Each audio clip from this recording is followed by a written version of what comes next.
There are places where the sun never reaches, where the air tastes of stone and sweat, and where men learn to close their eyes in darkness so complete it pressed against their faces like velvet. Tonight, we descend together into those forgotten depths, into the narrow passages of the 19th century, where exhausted bodies sought rest beneath tons of earth and rock.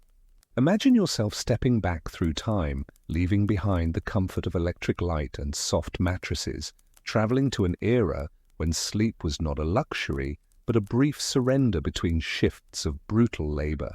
The story we're about to explore is not one of adventure or triumph, but of quiet endurance, of ordinary men who spent their lives in the belly of the earth, chasing seams of coal that powered an industrial revolution they would never fully see. Before we begin our descent into these silent tunnels, where each breath was measured and every moment of rest was stolen from exhaustion, I wonder what brought you here tonight. Perhaps you're drifting off in the late hours, seeking the gentle embrace of history to guide you towards sleep. Or maybe dawn is breaking where you are and you're curious about the shadows of the past. If you find yourself drawn to these quiet journeys through forgotten corners of history, I'd be grateful if you'd tap the like button and subscribe to Epic Boring History. It helps others discover these calm passages through time. Drop a comment telling me where in the world you're listening from and what hour finds you here.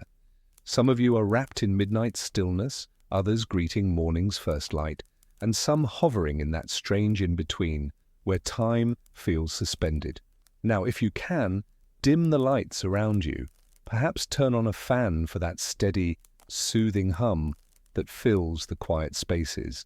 Let your shoulders drop, your breathing slow, and prepare yourself for tonight's journey, not into excitement or drama, but into the patient, persistent rhythm of lives lived mostly in darkness. We're going down now into the earth. Follow me. The year is somewhere between 1830 and 1880, though in the mines years blend together like shadows merging in lamplight. You are a miner in the coalfields of northern England, or perhaps the Appalachian valleys of America. The location matters less than the universal truth of what awaits you each morning before dawn. Your day begins at 4 o'clock, or perhaps earlier, when darkness still holds the world in its grip. The small wooden shack you call home, cramped against dozens of others in a row that seems to stretch into permanent twilight, offers little protection from the cold that seeps through every crack and gap. You wake not to an alarm, but to the weight of exhaustion that never quite lifted even as you slept, your body already remembering the descent that awaits. Sleep here, in this narrow bed, shared perhaps with a brother or a son, is not the restful embrace you might imagine. It is a brief cessation of movement, a temporary pause in the endless cycle of labor. Your muscles ache even in stillness, remembering yesterday's crouch, yesterday's swing of the pickaxe, yesterday's slow climb back toward air that didn't taste of dust and stone. The room smells of damp wool, coal smoke from the hearth, and the particular odor of bodies that work underground, a scent that no amount of washing ever quite removes. Your wife or mother moves quietly in the darkness, preparing a meal that will have to sustain you for the next 12 hours or more. Bread, if you're fortunate, perhaps with a scraping of butter. Bacon, when wages allow. Tea, dark and bitter, sweetened with whatever sugar the company store will extend on credit. You eat in near silence, not because there is nothing to say, but because speaking requires energy you'll need below. The other men at the table, your father, your brothers, the boarder who pays a few pence for a corner of the floor, all chew with the same mechanical rhythm. Outside, the world is still sleeping, still dreaming, still wrapped in the comfort of not knowing what exists beneath their feet. The walk to the pit head takes 15 minutes, sometimes longer in winter when snow drifts across the rutted path. Your boots, worn thin from countless descents and ascents, let in the cold with each step. You carry a small tin pail with your midday meal, more bread, perhaps an onion, a piece of cheese if the week's wages stretched far enough. The lamp oil, provided by the company and deducted from your pay, sloshes gently in its container at your belt. Other men emerge from other shacks, forming a silent procession in the pre-dawn darkness. You recognize them by their gaits, their coughs, the particular way each one carries his exhaustion. Some are boys, barely past childhood, their shoulders already beginning to curve from the work. Others are old men, ancient at 40, their lungs rattling with each breath, like gravel shaking in a tin. The pit head looms ahead, a skeletal structure of timber and iron, the great wheel turning slowly as the cage descends and rises, descends and rises. You wait your turn, stamping your feet against the cold, avoiding eye contact with the foreman who marks attendance in his ledger. One absence means a fine. 3 absences might mean dismissal, and dismissal means starvation. When your turn comes, you step into the cage with a dozen other men, packed shoulder to shoulder in the cramped space. The gate clangs shut with a sound that echoes off the shaft walls. Then you're falling, not free falling, but descending at a speed that makes your stomach lift and your ears pop. The darkness swallows you. The descent takes minutes that feel like hours. You watch the rough stone walls sliding past, occasionally lit by the lamps of men already below. Water drips constantly, creating patterns of darkness on darker darkness. The air grows warmer as you sink deeper, then cooler again, then warmer once more, the earth breathing its own rhythms that have nothing to do with the world of sun and seasons above. When the cage finally shudders to a stop, you step out into a tunnel that has been here longer than you've been alive. The ceiling is so low you must bend, and you will remain bent for most of the next 12 hours. The air is thick, heavy with moisture and dust, each breath a conscious effort to pull enough oxygen into your lungs. Your lamp, once lit, reveals only a few feet in any direction. Beyond that, absolute darkness waits patiently. You make your way to your assigned section, following tunnels that branch and branch again, like the veins of some vast sleeping creature. The sounds here are different from the world above. The drip of water is constant, irregular, each drop echoing differently depending on the size and shape of the chamber it falls into. Somewhere distant, you hear the rhythmic strike of pickaxes against coal, a percussion that will become the soundtrack of your day. Your workplace is a seam of coal, a black layer pressed between layers of stone, running horizontally through the earth like a dark promise. You must lie on your side or crouch on your knees to reach it. The coal dust fills the air with each strike of your tool, coating your throat, your lungs, turning your spit black. You work by feel as much as by sight, your hands learning to read the texture of the coal, knowing when it will split cleanly and when it will crumble. The hours blend together in the darkness. Without sunlight, your body loses its sense of time. You might work for what feels like an hour, only to find that 3 have passed.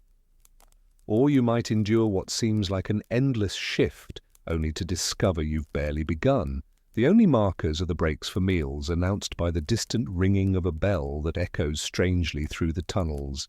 When the meal break comes, you eat in total darkness to save lamp oil. The bread tastes of coal dust no matter how carefully you've wrapped it. The water in your canteen has taken on the mineral flavor of the mine itself.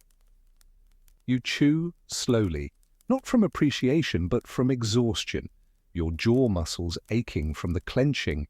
You don't even realize you're doing as you work. Around you, other miners eat in similar silence. Occasionally, someone coughs, a deep, rattling sound that speaks of lungs already damaged. Someone else might whisper a comment about the rock overhead, noting a crack that wasn't there yesterday, a shifting that suggests instability. These observations are passed along in hushed tones, not from secrecy, but from the superstition that speaking too loudly might wake something in the earth that's better left sleeping. The work resumes with the same patient brutality. Your muscles burn, your back screams, your hands develop new blisters over old calluses. The coal comes loose in chunks and fragments, and you load it into carts that young boys, trappers and pushers, some as young as 6 or 7, will haul toward the shaft. These children work in darkness so complete that many develop a fear of light, their eyes having adapted to the permanent night of the underground world. As the shift wears on, your mind begins to wander in ways it never would above ground. In the darkness and monotony, strange thoughts emerge. You remember summers from childhood with an intensity that makes them feel more real than the coal face in front of you. You have conversations with people who aren't there, hearing their voices so clearly in your mind that you sometimes answer aloud. The other miners understand. Everyone who works below ground long enough begins these internal dialogues, these negotiations with memory and imagination. Sometimes, in the deepest parts of the shift, you become aware of the weight above you. Hundreds of feet of stone and earth pressing down with a force you cannot comprehend, held back only by wooden props and careful engineering. You try not to think about the collapses you've heard about, the sudden falls that entombed entire crews, the slow suffocations, the desperate digging that sometimes rescued men and sometimes only recovered bodies. But the knowledge is always there, a pressure in your mind that matches the pressure on your spine as you work hunched over. The end of the shift is announced by the bell, but reaching the surface takes time. You must gather your tools, make the long walk back through branching tunnels to the main shaft, wait for the cage to descend and carry you up. By the time you're moving upward, every muscle trembles with exhaustion. Your legs barely support your weight. Your hands shake so badly you can hardly hold your lamp. The ascent toward daylight is disorienting. If your shift began before dawn and is ending after dusk, you will have spent your entire day underground, never seeing the sun at all. But even if there is daylight waiting, it strikes your eyes like a physical blow after 12 or 14 hours in the dark. You squint, shade your face, stumble slightly as your vision adjusts. The fresh air, or relatively fresh air compared to what you've been breathing, makes you dizzy. You walk home with the same silent procession of men, your clothes and skin coated in a fine black powder that marks you as clearly as a uniform. Children playing in the street move aside, recognizing the miners not as individuals, but as a collective, the men who go down and come back up, day after day, their faces nearly identical beneath the coal dust. Women glance at the returning workers, counting, making sure their own husbands and sons and fathers are among the living. At home, your wife or mother has heated water for washing. You strip in the yard or in a small outbuilding, scrubbing at your skin with rough soap and a brush, watching the water turn black as ink. But no amount of washing removes all the dust. It's embedded in your pores, under your fingernails, in the creases of your knuckles. Your lungs will taste of coal for hours yet, every breath a reminder of where you've been. The evening meal is similar to breakfast, simple, filling, designed for endurance rather than pleasure. You eat mechanically, barely tasting the food, your mind already beginning to shut down in preparation for sleep. There might be an hour or two before bed, time that other men might use for leisure or conversation, but you have no energy for either. You might sit by the fire, staring into flames that remind you uncomfortably of the lamplight below. You might help a child with a simple chore, your hands moving through the motions while your thoughts drift elsewhere. When you finally lie down in that narrow bed, sleep should come easily, and sometimes it does, pulling you under like a dark tide. But other nights, despite your exhaustion, you lie awake. Your muscles twitch and spasm, unable to relax, even when your mind is desperate for rest. Your back aches in ways that shift and change position, ensuring that no matter how you arrange your body, Some part of you is in pain. Your lungs work harder than they should, still trying to clear the dust that has settled deep in your chest. And sometimes, even when sleep does come, it brings dreams. Not the pleasant dreams of childhood or romance, but the dreams of the mine itself. You dream you're still underground, still swinging the pickaxe, still hearing the drip of water and the distant echo of other men working. You dream of collapses, of being trapped, of lamp flames guttering out and leaving you in absolute darkness. You dream of suffocating, waking with a start to find yourself gasping in the relative comfort of your own bed. But there's another kind of sleep that sometimes claims miners, and this is the sleep that comes underground itself. On the longer shifts, when you've been below for 16 or 18 hours, when your body has passed beyond exhaustion into a state of mechanical endurance, you might find yourself seeking rest in the very tunnels where you work. This is not permitted, of course. Sleeping on shift means dismissal or worse, but the human body has limits that employment contracts cannot override. You find a corner, a small widening in the passage where you can sit with your back against the stone. You tell yourself you'll rest for just a moment, just long enough to catch your breath and let your muscles stop their trembling. You might spread a piece of burlap sacking on the ground, or you might simply lean against the rough wall, your lamp dimmed to save oil. The darkness around you is absolute, but you're so tired that even the fear of it cannot keep your eyes open. Sleep comes quickly in these moments, falling over you like a weighted blanket. But it's not restful sleep, it's the sleep of complete depletion, your body shutting down against your will because it simply cannot continue. You dream, but the dreams are confused and fragmented. You hear voices that might be other miners or might be echoes. You feel movements in the air that might be drafts or might be something else entirely. Your subconscious mind, even in sleep, remains alert to danger, the sound of shifting rock, the feeling of changed air pressure that might signal a pocket of bad gas. Sometimes you wake with a start, unsure whether minutes or hours have passed, panic flooding through you as you realize you've lost time, lost consciousness in the most dangerous place imaginable. Your lamp may have gone out, leaving you in darkness so complete that you cannot see your hand in front of your face.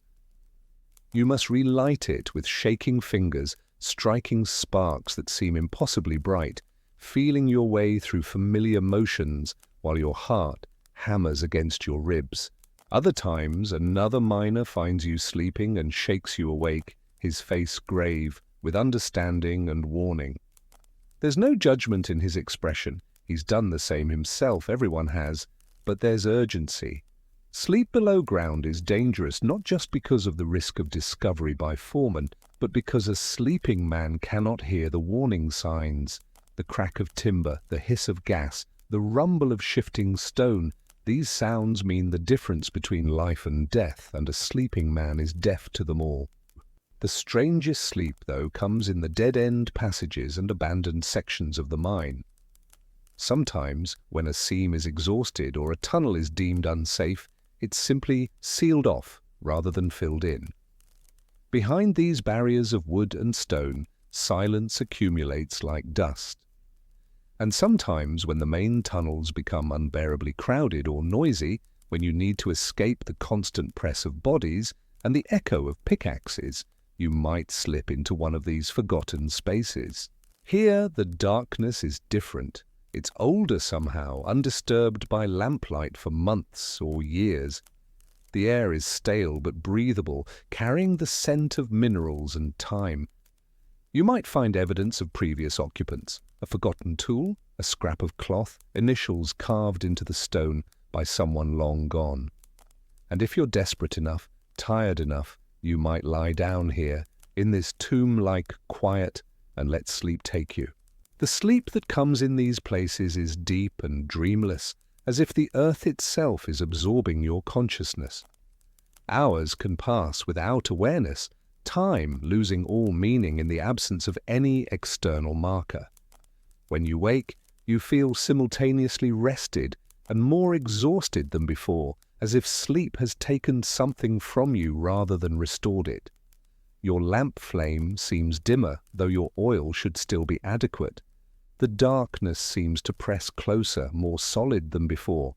These abandoned sections hold something else, too, a quality that miners rarely speak of directly, but all recognize. Call it loneliness, call it desolation, call it the accumulated weight of human absence. It's the feeling that this place, having once held life and labor and breath, now resents its emptiness. The stone seems to remember the sounds of voices and pickaxes, and now mourns their loss.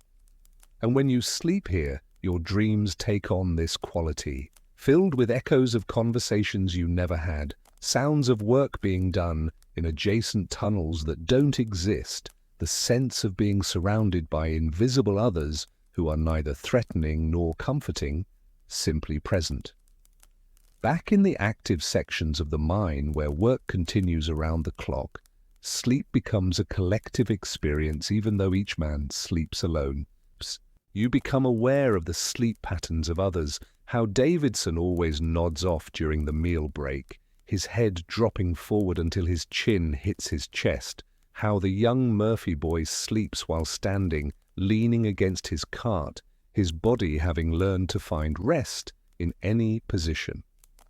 You notice how the older miners can gauge their exhaustion by how quickly sleep comes when they close their eyes, using it as a measurement of their remaining strength. The mine itself seems to sleep sometimes, or at least to rest. There are hours, usually in the deepest part of night above ground, when the work slows and the tunnels grow quieter. The rock creaks and settles with sounds that are almost like breathing. The constant drip of water takes on a rhythmic quality, like a heartbeat or a lullaby. In these hours, if you're still below, sleep becomes something almost peaceful, not comfortable, never comfortable, but at least in harmony with the underground world rather than fighting against it. You learn to sleep in increments, in stolen moments, 5 minutes here, 10 minutes there, each brief span of unconsciousness adding up to something that almost resembles rest. Your body adapts, learning to fall asleep instantly when opportunity presents, learning to wake at the slightest disturbance. It's a skill that serves you well below ground but makes normal sleep difficult when you're home in your bed. Your wife complains that you jerk awake at the smallest sound, that you mutter in your sleep about tunnels and darkness, that even in deepest rest you never seem truly peaceful. The other miners understand because they all experience the same fractured, insufficient sleep. You recognize it in their eyes, the redness, the dark circles, the slightly glazed look of men who are never fully awake and never fully asleep. You see it in the way they move, with a kind of dreamlike slowness even when they're working, as if part of them is always somewhere else, some other state of consciousness. The underground world creates its own relationship with sleep, one that doesn't match the rhythms of day and night, of waking and dreaming that govern the world above. Children who begin working in the mines young never develop normal sleep patterns. They grow up knowing only this strange existence, where sleep is always insufficient, always interrupted, always contaminated by dust and fear and exhaustion. By the time they're 20, they sleep like old men, poorly, briefly, troubled by dreams they can't quite remember. By the time they're 40, if they live that long, sleep has become something they've almost forgotten how to do properly. The relationship between sleep and survival becomes clear the longer you work underground. Men who don't get enough rest make mistakes. They misread the stone. They miss warning signs. They move too slowly when danger comes. The mine has no mercy for fatigue. A moment of drowsiness while working near unsupported ceiling can mean being crushed. A second of inattention while handling blasting powder can mean fire. Sleep, or the lack of it, doesn't just make you tired, it makes you vulnerable. Yet there's also a strange beauty in the sleep that comes below ground, a quality that's hard to explain to those who've never experienced it. When you sleep in the tunnels, You're sleeping at the very bottom of the world, in darkness that has existed for millions of years, surrounded by stone that was old when humanity was young. There's something humbling and almost sacred about that, about being so small and temporary in a place so vast and eternal. Your sleep, brief and uncomfortable as it is, becomes part of the mind's long history, another human presence in the endless dark. The dreams that come in underground sleep are unlike any others. They're shaped by the environment, by the constant pressure and darkness and strange sounds. You dream of endless tunnels that branch forever, of being lost in labyrinths of stone, of searching for exits that keep receding. You dream of flying through the passages, weightless and free, or of being crushed by slowly descending ceilings. You dream of light, not the weak flame of your lamp, but glorious, overwhelming daylight, only to wake into darkness that feels even more absolute by comparison. Some miners claim they can hear things in their sleep that they miss while awake. The voice of the rock, they call it, subtle shifts and sighs that signal instability.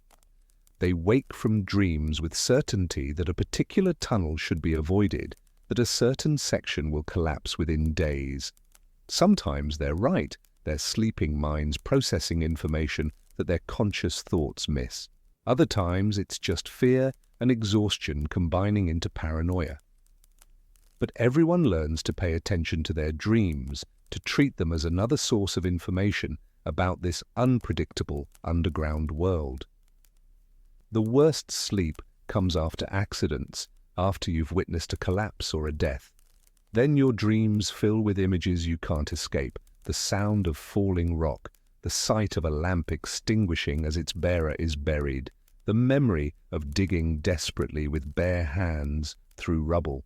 After such events, many miners go days without proper sleep, their minds refusing rest, their bodies twitching awake at the slightest sound. This exhaustion compounds, making them more vulnerable to accidents, creating a cruel cycle where trauma leads to sleeplessness, leads to increased danger. But gradually, inevitably, even these traumatic memories fade into the general texture of underground life. You learn to sleep again, though your dreams remain dark and close. You learn to close your eyes despite knowing what might happen while they're shut. You learn to trust that you'll wake again even though there's no guarantee, even though every sleep below ground is a small surrender to forces beyond your control. The mind becomes not just your workplace, but your second home, and like any home, it's where you sleep. The tunnels hold your exhaustion, your dreams, your brief moments of rest between the endless hours of labor. The stone absorbs your presence the way it absorbs water, slowly and constantly, until you're part of the mine just as surely as the coal you extract. And in the deepest darkness, in the moments between waking and sleeping, you sometimes feel that the mine knows you, recognizes you, holds you in its ancient patience, like a vast sleeping thing holding a smaller sleeping thing against its chest. In the year 1822, in a small mining village near Lanarkshire, Scotland, a child was born into darkness before he ever knew light. Hugh McGowan entered a world where his grandfather had descended into the earth, where his father descended still, and where he too would follow as surely as night follows day. The cottage where Hugh spent his first years sat so close to the pit head that the great wheels turning was the lullaby of his infancy. His mother, Margaret, would hold him by the window on rare sunny afternoons, pointing to the distant hills as if trying to imprint their green beauty on his memory before the mine claimed him. She knew, as all miners' wives knew, that her son's future was already written in coal dust and stone. Hugh's father, Donald McGowan, was a man of few words and fewer expressions, his face perpetually creased with coal that no amount of washing could fully remove.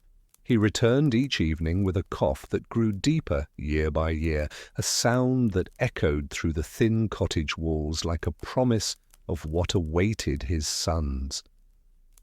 When Hugh was 5, his father began taking him to the pit head, not to work yet, but to watch, to learn, to understand the rhythm that would govern his existence.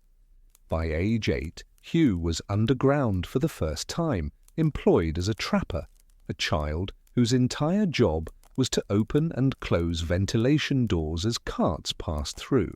He sat alone in the darkness for 12 hours at a time, his only companion a small lamp that created more shadows than it dispelled. The solitude of those early years shaped something in Hugh's character, a patient quietness that would serve him well in the decades to come. Sleep, for young Hugh, became something that happened in scattered moments rather than consolidated rest. He would doze against the ventilation door, jerking awake at the sound of approaching carts, his small body learning to function on fragments of unconsciousness. Sometimes he dreamed while sitting upright, his eyes open but unseeing, his mind wandering through memories of sunlight while his hands mechanically performed their duties. As he grew older, moving from trapper to putter to hauler, Hugh's relationship with sleep evolved but never improved. By 15, he was working the coal face itself, his young body already developing the characteristic stoop of miners, his lungs beginning their slow transformation from pink to grey. He learned to sleep standing, to sleep while walking, to sleep with his eyes open during the brief moments when the foreman's attention was elsewhere. Hugh met Catherine Shaw when he was 19, at a Sunday service that both attended more from habit than conviction. She was the daughter of a surface worker, a man who had lost his legs in a cart accident and now spent his days sorting coal above ground. Her hands were rough from laundry work, but they had never touched a pickaxe, and Hugh found himself strangely drawn to that difference. They married quickly, as was the custom among mining families, where courtship was a luxury few could afford.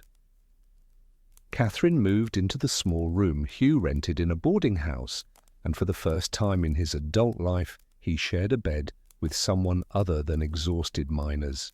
She would later tell their children that Hugh never truly slept peacefully, that even in deepest rest he would mutter about tunnels and timber, his hands twitching as if still gripping a pickaxe. By age 30, Hugh had become a foreman, a position that brought slightly higher wages but considerably more responsibility. He was the man who decided which tunnels were safe, which timber needed replacing, which sections should be abandoned. The weight of these decisions pressed on him during every moment of rest, turning his sleep into a continuous negotiation between exhaustion and anxiety. The mine where Hugh worked, the Blackburn colliery, was known throughout the region as particularly deep and particularly dangerous. The coal seams ran in twisted patterns following ancient geological formations that made the tunnels a three-dimensional maze. Water seeped constantly through the limestone layers above, creating pools and streams that had to be pumped out continuously to prevent flooding. Hugh's crew consisted of men he had known since childhood, their faces as familiar to him as his own reflection. There was Thomas Reed, who had lost 3 fingers in a cart accident, but continued working because there was no alternative. There was young Jamie Kerr, barely 16, with a wife already pregnant, and parents who depended on his wages. There was old Donald, no relation to Hugh's father despite the shared name, who claimed to be 50, but might have been 60 or even older, his body so bent he could barely stand upright above ground. These men trusted Hugh with their lives in a way that was both profound and terrible. When he said a section was safe, they believed him and entered without hesitation. When he ordered a retreat, they followed immediately, knowing that his instincts about the rock's stability had been honed by 2 decades of underground experience. In the autumn of 1869, on a Tuesday morning that began like any other, Hugh descended into the mine for what should have been a routine shift. The air that day felt different somehow, heavier, more oppressive, though Hugh couldn't articulate exactly what unsettled him. He mentioned it to Thomas, who laughed and said that every day below ground felt heavy, that worrying about feelings was a luxury they couldn't afford. The crew was working a new section, extending a tunnel toward a promising seam that the mine surveyor had mapped from above. The work was slow and careful, each advance requiring new timber supports, each foot of progress earned through hours of labor. By mid-morning, they had penetrated perhaps 20 feet into virgin rock, the coal face gleaming dully in their lamplight. Hugh was examining a crack in the ceiling, running his fingers along the stone to judge its significance, when he felt, rather than heard, the first shift. It was a subtle thing, a change in pressure that made his ears pop slightly, a sensation like the moment before thunder.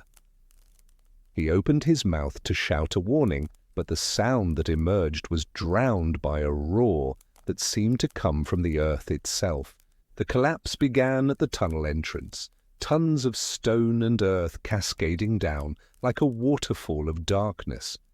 Hugh had time only to grab young Jamie and pull him backward before the dust cloud hit, a choking wave of pulverized rock that extinguished every lamp instantly.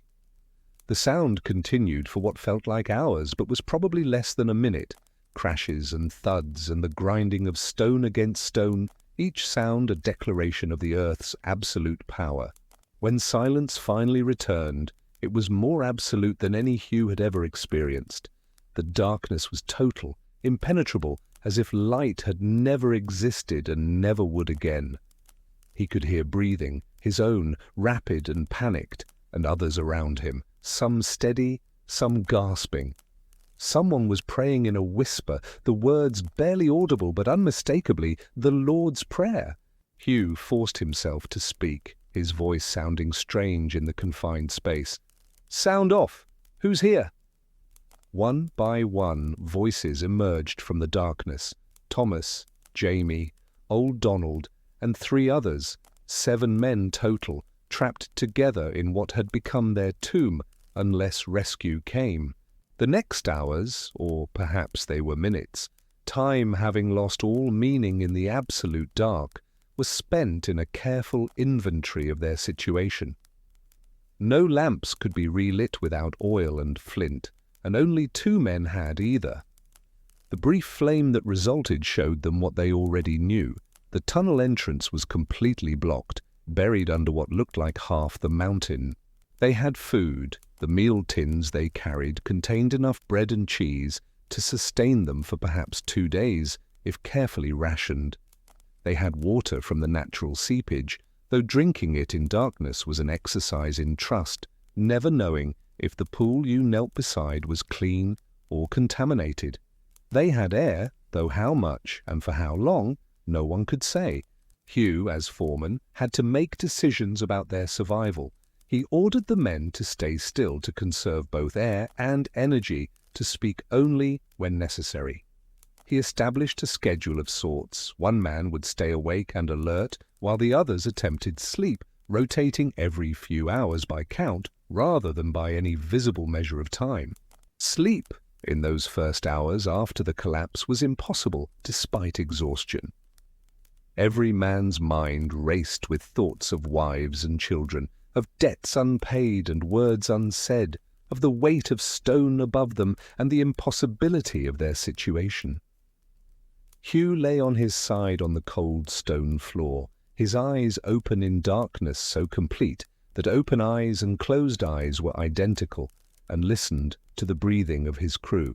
It was Jamie who broke first, his voice rising in pitch as panic overtook him. He began to scream, not words, but raw sound, his young mind unable to process the reality of being buried alive. Hugh crawled toward the sound, found Jamie's shoulder in the darkness, and held him while the boy sobbed. He spoke softly, not offering false hope, but simply acknowledging the fear, letting Jamie know that he wasn't alone, that even in this tomb they were still together. Eventually, Jamie's sobs subsided into hitching breaths, and an exhausted silence settled over the group. Hugh realized that this silence would be their greatest enemy. Not the lack of air or food or light, but the absence of purpose, the temptation to simply give up and let the darkness take them. He began to talk, softly and steadily, about anything and everything, memories of his childhood, stories his father had told, descriptions of the world above. The other men joined in, each adding their own memories and stories, creating a tapestry of sound that filled the darkness with something other than fear. Thomas described his wife's cooking in such detail that they could almost taste the stew she made on Sundays. Old Donald recounted tales of the old days when mines were shallower, and men thought themselves brave for descending 50 feet. As the hours stretched on, though none of them could say how many hours, time having become as dark and unmeasurable as the space around them, sleep finally began to claim them one by one. It came not as peaceful rest, but as a forced shutdown, the body's final defense against unbearable stress. Hugh fought it, feeling responsible for staying alert, but eventually his consciousness began to slip away despite his will. The sleep that came in that buried tunnel was unlike anything Hugh had experienced before. His dreams were vivid and strange, mixing memory and fantasy in ways that felt more real than the darkness he would wake to. He dreamed he was a child again, playing in summer fields, the sun so bright it hurt his eyes. He dreamed Catherine was calling to him, her voice echoing as if down a long corridor. He dreamed he was digging upward through solid rock with his bare hands, making progress inch by inch toward a circle of light that never grew closer. When he woke, hours later, minutes, there was no way to know. The darkness was unchanged, but somehow felt different. Heavier perhaps, or more solid. The air had taken on a stale quality that made each breath an effort. His throat was parched despite the water they'd rationed, his tongue thick and strange in his mouth. Hugh counted the breathing sounds and realized with a jolt of fear that he could only hear 5 distinct patterns. "Sound off," he called again, and one by one the responses came. Thomas, Jamie, Donald, and 2 others. But Archie Campbell, who had been 42 and left a wife and 6 children, was silent. In the darkness, someone reached out and found him still, no longer breathing, his heart having simply stopped from the combined stress of fear and bad air. They couldn't bury him, couldn't even move him very far in the confined space. They arranged his body as respectfully as possible against one wall, and old Donald said a prayer over him in a voice that cracked with emotion. Death had come among them, quiet and inevitable, and its presence changed everything.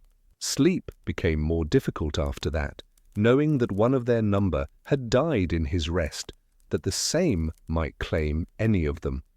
Hugh found himself jerking awake repeatedly, his heart pounding, checking in the darkness that he could still draw breath. The others experienced the same. He could hear them moving, shifting position, breathing deliberately as if reassuring themselves of their continued existence. On what Hugh believed was the second day, though it might have been the third or still the first, his sense of time completely dissolved. The hallucinations began.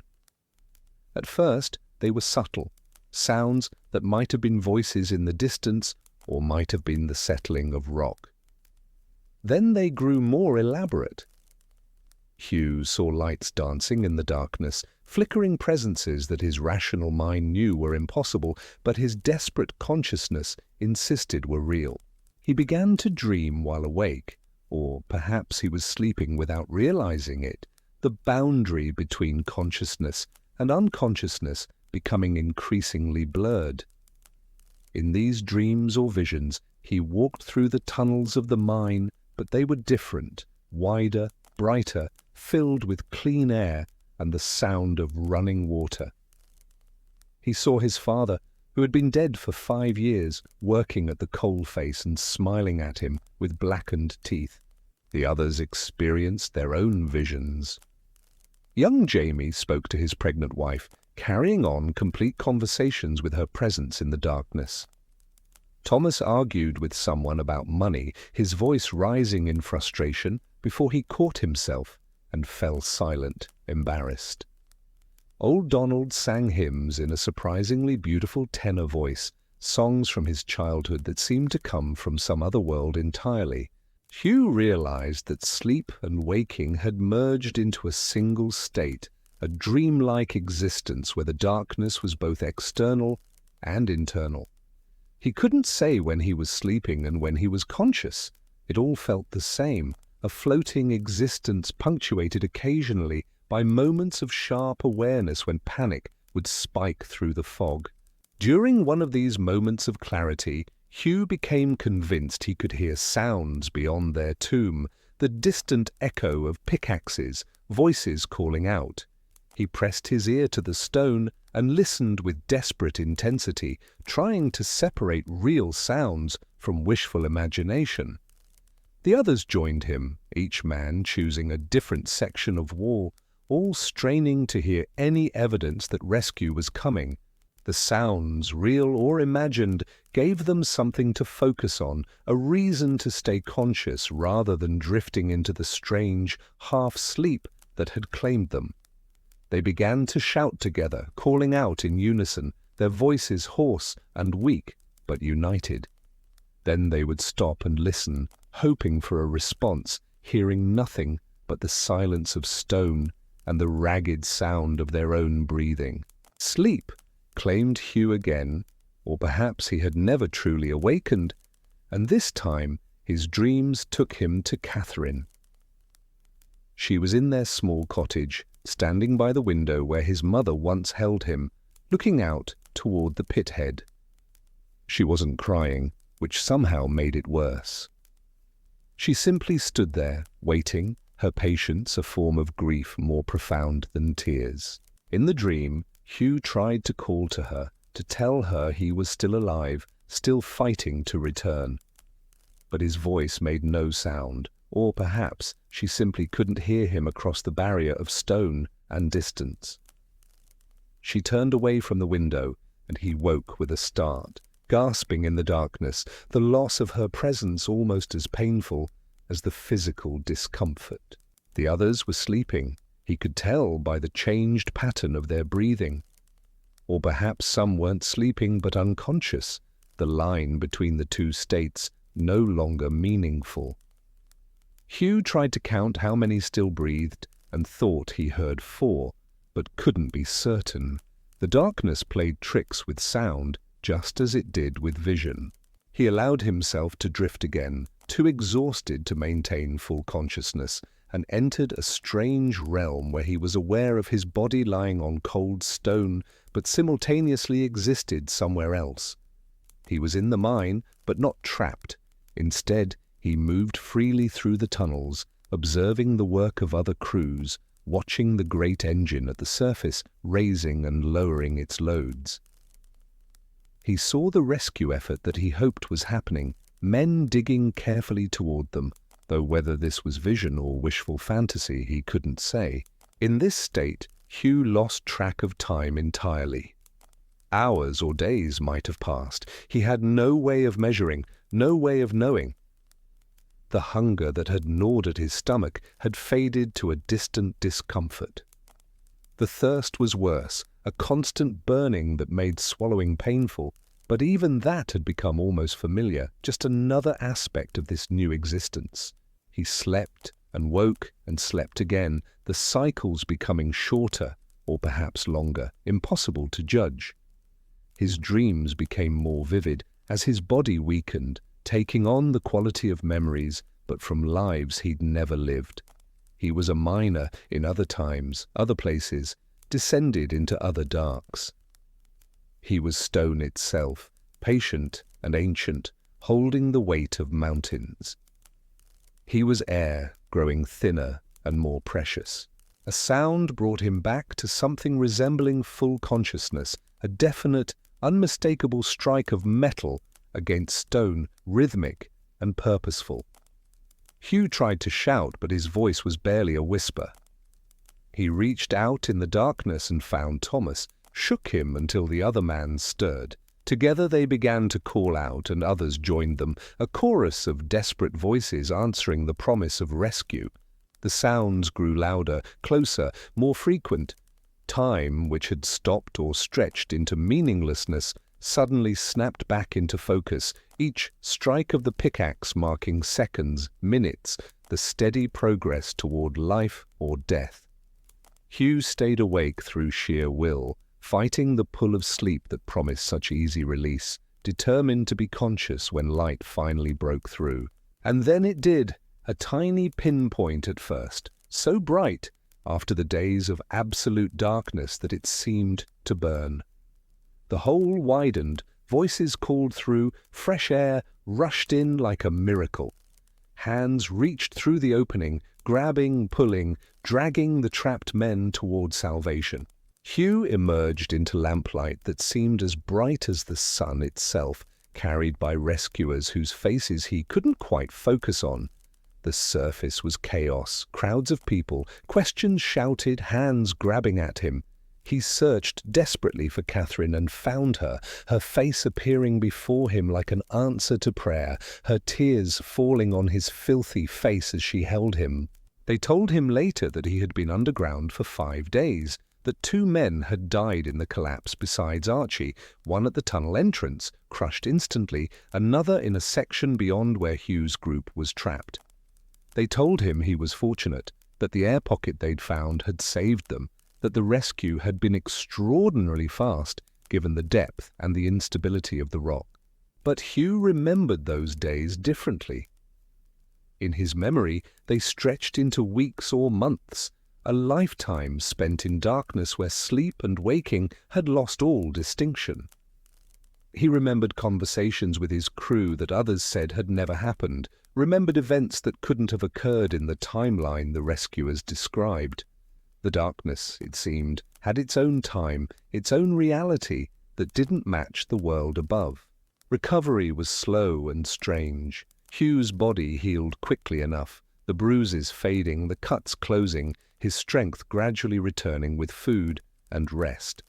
But his mind remained in that tunnel somehow, still trapped in the darkness, even as his eyes adjusted once again to light. Sleep became his enemy rather than his respite. At night, lying in his own bed beside Catherine, Hugh would close his eyes and immediately he was back in that buried place. The darkness behind his eyelids was the same darkness that had surrounded him for 5 days, and it triggered a panic that made his heart race and his breathing shallow. He would snap his eyes open, grateful for even the faint moonlight through the window, anything to prove he wasn't still entombed. Catherine tried everything to help him rest. She left candles burning through the night, their flickering light a reassurance that he was above ground. She talked to him as he tried to sleep, her voice a tether to the present moment. She held him when the nightmares came, when he woke gasping and confused, when the past and present tangled in his exhausted mind. The mine owner, recognizing that Hugh would never descend again, offered him a position as night watchman for the surface buildings. It was less money, but still employment, still a way to support his family. Hugh accepted, grateful for work that kept him above ground, that let him see the sky even if it was only the stars of night. But the night shift brought its own challenges. Walking alone through the dark buildings, carrying only a lantern to light his way, Hugh found himself back in the tunnels of his memory. Every shadow was a threat, every silence pregnant with the possibility of collapse. He spoke aloud to himself constantly, a running commentary on his rounds, anything to fill the darkness with sound. Over time, the worst of the panic faded, worn down by repetition and simple exhaustion. Hugh learned to sleep again, though never easily, never deeply. He trained himself to rest with his eyes partially open, letting in just enough light to remind his sleeping mind that he wasn't buried. He avoided enclosed spaces, preferring to sleep near windows, doors, anything that suggested escape was possible. Years passed, and Hugh grew old in a way that had less to do with time than with experience. His hair went grey, then white. His hands, which had once gripped pickaxes with certainty, developed a tremor that never quite went away. His voice, damaged by the shouting in the tunnel and the years of coal dust before that, became thin and raspy. He rarely spoke of those 5 days, finding that words couldn't capture the experience, that people who hadn't been there couldn't truly understand.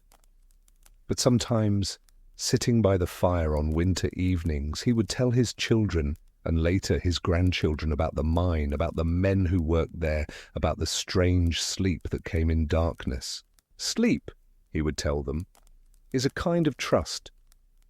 You close your eyes and trust you'll open them again.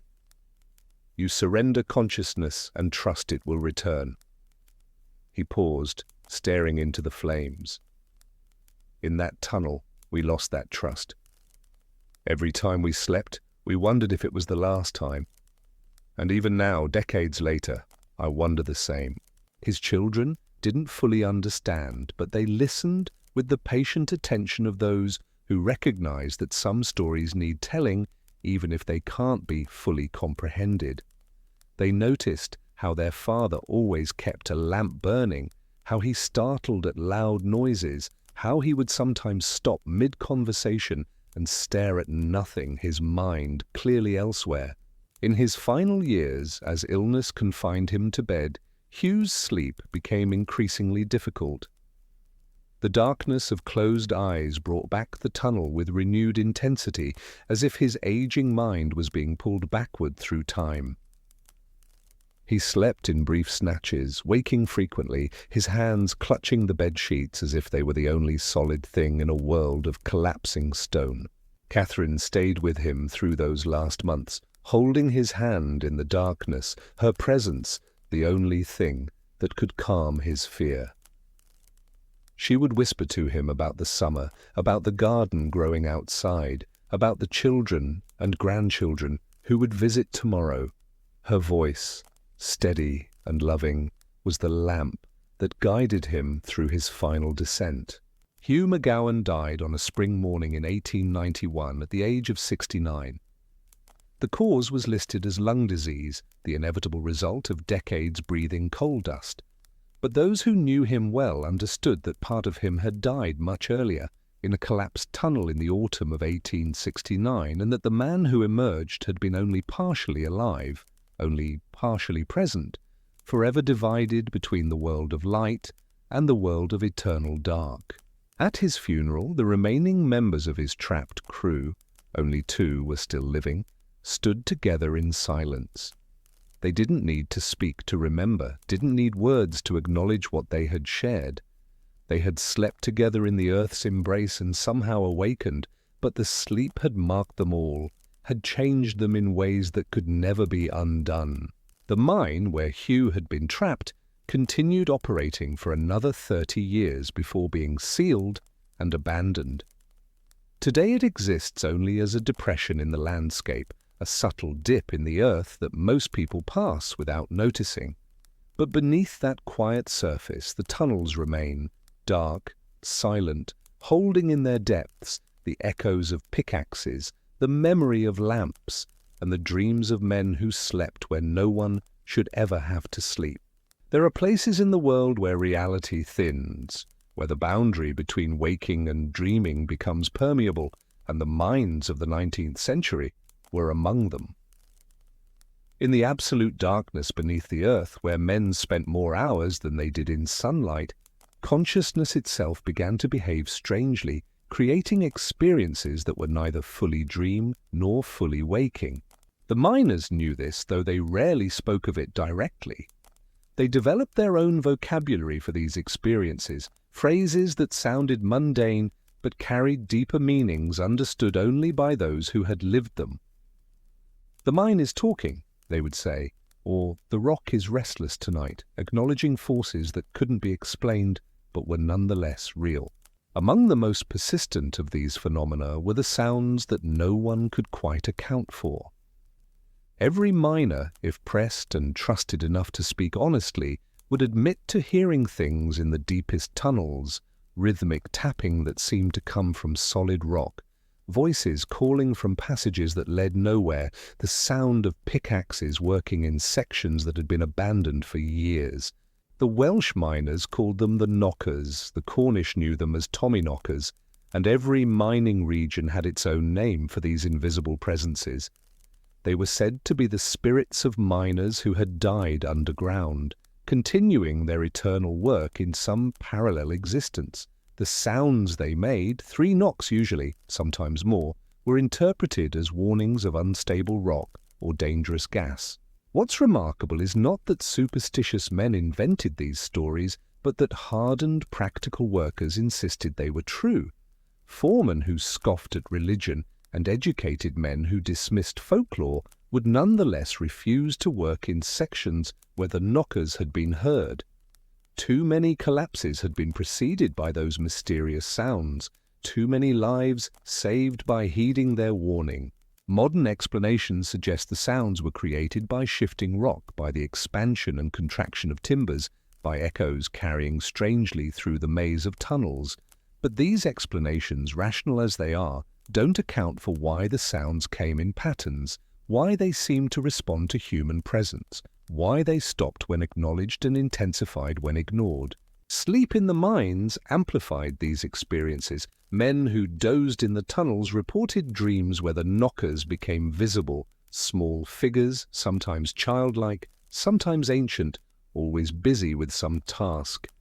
In these dreams, the boundaries dissolved completely. The sleeper would dream of working alongside these spirits, receiving instruction or warning, engaging in conversations that felt absolutely real. Upon waking, the memories of these dreams remained vivid in ways that normal dreams do not. The miners could recall exact words spoken, specific details of faces seen, particular warnings given. And disturbingly often these dream warnings proved prophetic. A tunnel that seemed safe in waking inspection would collapse within days, exactly as the knockers had indicated in sleep. The canaries that miners carried into the deep tunnels serve as another entry point into the strange world of underground sleep. These small birds, sensitive to poisonous gases, were living alarms. When they stopped singing or fell from their perches, miners knew to evacuate immediately. But the relationship between miners and canaries went deeper than mere utility. Many miners grew profoundly attached to their birds, carrying the same canary for years, learning its particular songs and behaviors. They would speak to the birds during breaks, treating them as companions rather than tools. And at night, when exhaustion forced them to rest in the tunnels, they would sleep near their canaries, finding comfort in the birds' living presence. Some miners claimed they could dream through their canaries, that in sleep they experienced the world through bird consciousness, the acute sensitivity to air quality, the different spectrum of vision, the instinctive awareness of danger. These dreams were described as peculiarly clear and immediate, lacking the usual symbolic nature of human dreams, instead offering direct sensory information.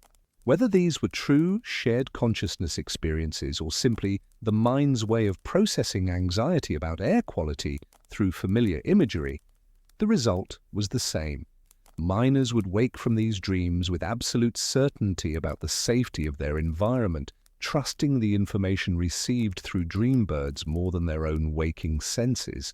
The practice of placing bread under one's head while sleeping underground was common throughout mining regions, though the reasons given varied.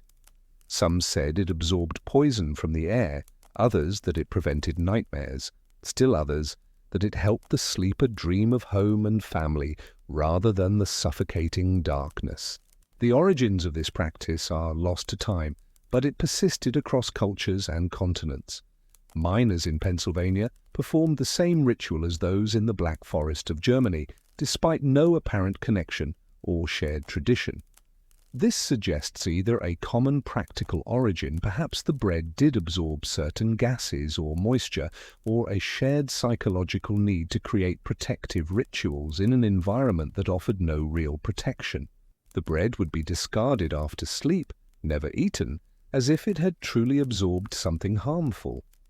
In mining communities, these used pieces of bread were sometimes buried at crossroads or thrown into running water, treated with the same care as objects that had absorbed negative energy or illness. The ritual extended beyond the practical into the realm of metaphysical protection. What's particularly interesting is how these practices evolved when miners were forced to sleep underground for extended periods. During long shifts, or when trapped by weather or accident, the rituals became more elaborate. The bread had to be blessed, or arranged in certain patterns, or accompanied by whispered prayers. Sleep became a ceremony, a negotiation with forces both natural and supernatural. Another widespread practice involved speaking to the rock before attempting to sleep. Miners would place their palms flat against the tunnel walls and whisper, asking the earth not to move while they slept, promising respect and careful work, sometimes apologizing for the intrusion into the earth's body. To outsiders, this might seem like primitive superstition, but the miners understood it as something else entirely. The earth, they knew from long experience, was not inert. It shifted and settled, responded to changes in temperature and pressure, reacted to the removal of its substance. Speaking to the rock was a way of acknowledging this responsiveness, of treating the mine not as a dead thing to be exploited, but as a living environment that held their lives in its patience. Those who performed this ritual reported sleeping more peacefully, or at least more deeply, as if the act of acknowledgement created a kind of psychological safety. The earth, having been addressed, having been recognized as something worthy of respect, somehow seemed less threatening. Whether this was purely psychological or whether something stranger was occurring remains an open question. The phenomenon of shared dreams among miners is perhaps the most difficult to explain or dismiss. Multiple men, sleeping in the same section of tunnel, would wake reporting identical or nearly identical dreams, seeing the same figures, experiencing the same events, receiving the same messages. The statistical improbability of this occurring by chance, given the complexity and specificity of the shared elements, suggests something beyond coincidence. One explanation involves the physical environment itself. The darkness was absolute, removing visual input entirely. The soundscape was limited and repetitive, dripping water, settling rock, the breathing of other men. The air was often poor, reducing oxygen to the brain. In this sensory-deprived, oxygen-poor environment, perhaps consciousness functioned differently, perhaps the boundary between individual minds became less distinct. Miners themselves offered a simpler explanation. They were all dreaming the same dream because the mine itself was dreaming through them. The earth, they said, had its own consciousness, its own memories and desires, and when men slept within its body, they became part of its dreaming. This explanation, dismissed by rational observers, nonetheless captures something true about the experience, the sense that underground sleep was fundamentally different, that it connected sleepers to something larger and older than individual human consciousness. The dreams themselves had consistent themes across different minds and different time periods. Miners frequently dreamed of descending deeper than any tunnel actually went, finding caverns of impossible size filled with strange light. They dreamed of meeting figures who claimed to be the first miners, ancient peoples who worked with stone tools and fire. They dreamed of the earth speaking in a voice like grinding rock, telling stories of its formation, its age, its patient endurance. These dreams were rarely frightening despite the claustrophobic environment that spawned them. Instead, they were often described as peaceful, even transcendent, as if sleep in the deep earth offered access to knowledge or experience unavailable in normal consciousness. Some miners became almost addicted to this experience, volunteering for the deepest, most isolated sections where the dreams came most vividly. The psychological impact of these experiences was profound and lasting. Miners who had spent years sleeping underground often reported difficulty with normal sleep after leaving the mines. The dreams of the surface world seemed shallow, trivial, lacking the weight and significance of underground dreams. Some former miners actively sought out caves or basements, trying to recreate the conditions that had once facilitated their deep dreaming. There's a fascinating parallel here with certain religious and mystical traditions that use sensory deprivation, darkness, and isolation to induce altered states of consciousness. The miners, unknowingly and unwillingly, were performing a kind of enforced meditation practice, spending hours in conditions that mystics deliberately seek out. Perhaps it's not surprising that the results were similar: visions, voices, a sense of connection to something vast and ancient. The concept of circadian disruption in miners has been studied extensively by modern researchers, but the 19th century experience went beyond what laboratory studies can capture. These weren't men who worked night shifts and then returned to normal day life. They were people who spent consecutive days without seeing the sun, whose internal clocks were completely divorced from any natural cycle. The effect on sleep was catastrophic and strange. Miners reported feeling tired at random times, unable to sleep at predictable intervals, experiencing exhaustion and alertness in waves that bore no relationship to how long they'd been awake. Their dreams became longer, more elaborate, more immersive, as if the mind, unable to process normal day-night cycles, was compensating by deepening the sleep experience itself. Some miners claimed they lost the ability to distinguish sleeping from waking entirely. They would find themselves working and realize they were dreaming, or believe they were dreaming only to discover they were actually at the coal face. This breakdown of the boundary between states of consciousness created a kind of perpetual unreality, where nothing could be trusted, where experience itself became suspect. The phenomenon was most extreme in miners who were trapped or who worked extended shifts underground. After 3 or 4 days without sunlight, many reported entering what they called the grey time, a state where they functioned normally but felt detached from their own actions, watching themselves work as if from a distance. Sleep during the grey time was described as both continuous and absent. They would close their eyes and open them again with no sense that time had passed, yet feeling rested or at least different. Archaeological discoveries in abandoned mines have provided physical evidence of these sleep-related practices and experiences. In the deep tunnels of mines throughout Europe and America, researchers have found carved symbols, scratched messages, and small shrines created by miners in places where they apparently rested or slept. One of the most common symbols is a simple spiral, carved into the rock face at the back of small alcoves where miners would have sheltered. The spiral appears in mines across different continents, suggesting either a shared cultural transmission or an independent recognition of the spiral as meaningful in the context of underground sleep.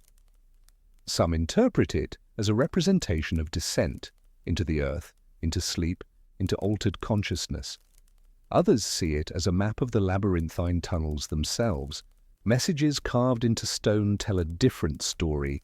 Brief phrases like, "I was here," or "John Miller slept here, 1847," or simply names and dates. These inscriptions served as proof of existence, a reassurance that even in absolute darkness, cut off from the surface world, the individual still persisted. The act of carving one's name before sleep was perhaps a ritual against the fear of never waking, a way of saying, if I don't return, at least there will be evidence I existed. Small shrines are perhaps the most touching discoveries. These are typically just niches carved into the rock, sometimes lined with flat stones, where miners left offerings, buttons, nails, coins, small carved figures. The shrines face away from the active tunnels towards solid rock, as if the offerings were meant for whatever existed beyond or within the earth itself. Some shrines contain objects that seem specifically related to sleep: carved wooden pillows, small bags that might have contained herbs, folded pieces of cloth that could have served as dream journals. The care taken in creating these spaces, in an environment where every moment was valuable and every action was exhausting, speaks to the profound importance miners placed on the act of rest, on the mysterious transition between waking and sleeping in the body of the earth. Modern analysis of the air quality in deep mines reveals another factor that might explain the unusual sleep experiences. The atmosphere underground was often deficient in oxygen, elevated in carbon dioxide, and sometimes contaminated with other gases: methane, hydrogen sulfide, carbon monoxide. These conditions, while not immediately lethal in many cases, would have created a state of mild hypoxia that affects brain function in specific ways. Hypoxia is known to cause vivid dreams, hallucinations, feelings of euphoria or transcendence, and alterations in time perception, precisely the experiences miners reported. The boundary between physical environmental factors and mystical experience becomes blurred here. Were the dreams caused by lack of oxygen, or did lack of oxygen simply facilitate access to experiences that are always potentially available, but normally suppressed by full consciousness? The distinction might not matter. Whether we attribute the miner's experiences to brain chemistry or to genuine contact with something transcendent, the experiences themselves were real to those who had them. They shaped behavior, created shared culture, provided meaning in an environment that might otherwise have been unendurably hostile and alien. There's also evidence that miners consciously used certain practices to induce or enhance these altered states. Drinking small amounts of alcohol before sleeping, burning specific types of wood or coal that produced particular smokes, even the positioning of bodies during rest. All of these were carefully controlled to maximize the depth or quality of underground sleep. Some mining communities developed what can only be described as one-irology, a systematic study of dreams and their meanings specific to the underground environment. Certain dreams were considered auspicious, others were warnings, still others were messages that needed to be interpreted by those with experience. This knowledge was passed down orally from older miners to younger, creating a tradition that paralleled but remained distinct from the formal mining instruction in techniques and safety. The figure of the dream reader existed in some mining communities, usually an older miner who had spent decades underground and was considered particularly attuned to the language of underground dreams.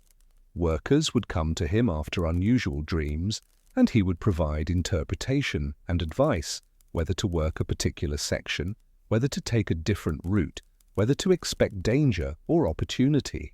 These dream readers were taken seriously by mine management despite the apparent irrationality of consulting them. Too many of their predictions proved accurate. Too many disasters were avoided by following their advice. Whether they possessed genuine precognitive abilities or were simply so experienced that they could read subtle environmental cues that others missed, the result was the same. Their dream-based knowledge saved lives. The practice of sleeping near candles or lamps beyond the practical purpose of maintaining a light source served a psychological function related to dreaming. The flame became a focus point, something to look at before closing one's eyes, something to return to upon waking. In the absolute darkness of the mines, this tiny point of light was an anchor to reality, a reminder that the world still existed beyond the darkness. Miners reported that the quality of their dreams changed depending on whether they slept near light or in total darkness. Light sleep produced shorter, more fragmented dreams, but ones that felt safer, more connected to the waking world. Dark sleep brought deeper, stranger dreams, the kind that seemed to access something older and more fundamental. Some miners alternated between the two types of sleep deliberately, using light sleep when they needed to wake quickly and be alert, dark sleep when they wanted to access the deeper rest that came from complete surrender to the underground environment. This suggests a sophisticated understanding of sleep states, a recognition that different circumstances called for different types of rest. The whistling and humming that miners did while trying to sleep served multiple purposes. It provided sound in the oppressive silence, it helped regulate breathing in poor air, and it created a kind of auditory environment that was controllable, human, reassuring. But it also seems to have served as a form of self-hypnosis, the repetitive sounds inducing a trance state that facilitated the transition into sleep. Certain tunes were considered particularly effective for inducing sleep, and these were passed between miners like other forms of useful knowledge. Slow, repetitive melodies in minor keys seemed most effective, perhaps because they matched the rhythm of breathing and heartbeat. The lyrics, when there were any, were often about sleep, rest, or return, reinforcing the desired state through repetition. In some mining communities, men would sing each other to sleep, taking turns providing this service. The singer would sit or lie near the sleeping men, maintaining a constant low hum or song until he felt they had passed into genuine sleep. Then he might sleep himself, or wake another to take his place. This created a continuous sound environment through the rest period, a wall of human-generated noise against the threatening silence of the deep earth. The concept of earth dreams versus sky dreams was common in miner folklore. Earth dreams were heavy, slow, dark, dreams of stone and depth and ancient things. Sky dreams were lighter, faster, filled with air and light and movement. Miners reported having exclusively earth dreams while underground, as if the environment determined not just when they slept, but what they dreamed. This geographical determination of dream content has parallels in other traditions and environments. Sailors reported ocean dreams, desert travelers reported sand dreams, mountain climbers reported altitude dreams. There's something about extended immersion in an extreme environment that seems to reshape the content of sleep itself, as if the unconscious mind is continuously processing and adapting to the reality around it. What made the miner's experience unique was the complete severance from natural cycles and the profound darkness. Sailors still saw the sky, desert travelers still felt wind, mountain climbers still experienced weather. Miners experienced nothing but rock, darkness, and the minimal sensory environment of the tunnels. Their dreams, therefore, became more purely focused, more intensely concentrated on the fundamental facts of their existence. The phenomenon of sleep paralysis was reported with unusual frequency among miners, though they didn't use that term. They spoke of the pressing, waking to find themselves unable to move, feeling a weight on their chest, sometimes sensing a presence in the darkness nearby. Modern medicine explains this as a natural glitch in the sleep cycle, where consciousness returns before the body's sleep paralysis releases. But for miners, the experience had a different interpretation. The pressing was understood as the mine itself making contact, the weight of stone above manifesting directly on the body. Some miners saw it as a warning that they had slept too long or in a dangerous location. Others interpreted it as a kind of blessing or protection, the earth acknowledging their presence and holding them safe. The interpretation depended partly on whether the experience felt threatening or peaceful, and miners reported both. What's striking is how common this experience was in the mining population compared to the general populace. This suggests that something about sleeping underground, perhaps the air quality, perhaps the psychological stress, perhaps the complete darkness and unusual sleeping positions, triggered sleep paralysis at much higher rates.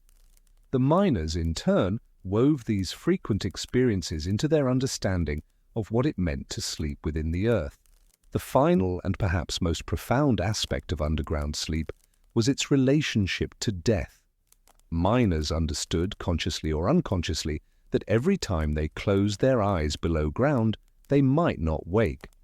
The act of sleeping was therefore always shadowed by mortality, always carrying within it the possibility of never returning to consciousness.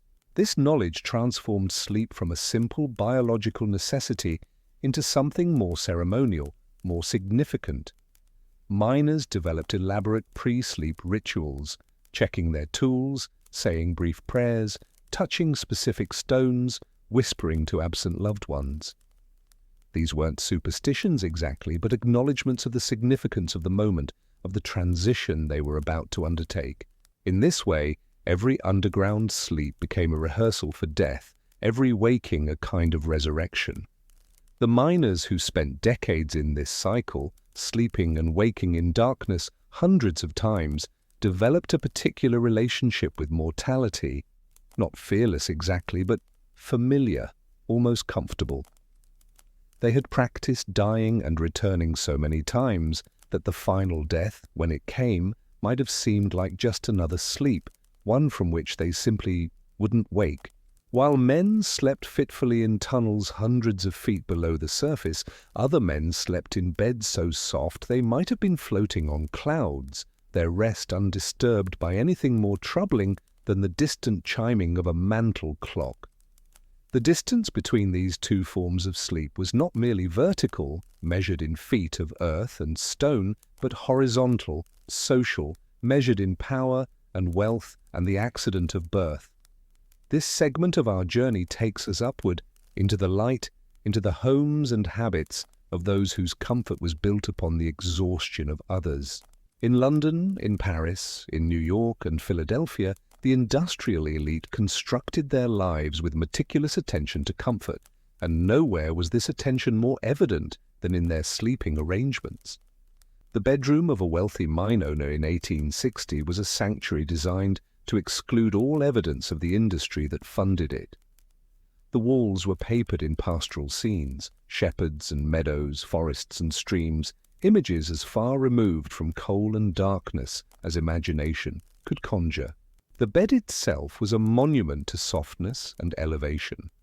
4 posted structures of mahogany or walnut, draped with velvet curtains that could be drawn to create a room within a room. The mattress was not the thin straw pallet of a miner's home, but a deep construction of horsehair and down, suspended on rope or metal springs that absorbed every movement, every breath. Sleeping here was like floating, the body supported so completely that it forgot its own weight. Linens were changed daily by unseen servants, always white, always crisp, always carrying the scent of lavender or rosewater. The whiteness was important. It signified purity, cleanliness, a distance from anything that might soil or stain. That this whiteness required constant labor by others, that maintaining it created work for washerwomen whose hands grew raw from lye soap, was not a consideration that disturbed the sleep of those who enjoyed it. The bedroom windows were designed to frame pleasant views, formal gardens, tree-lined streets, distant horizons that held no evidence of industry. If a mine owner's house was near his colliery, as some were, the windows facing the pit were kept shuttered or curtained, ensuring that no sight of the operation intruded upon domestic tranquility. The smoke from mines and factories drifted across these properties as it did across the workers' cottages, but the wealthy had walls thick enough to filter it, gardens large enough to dissipate it before it reached the house proper.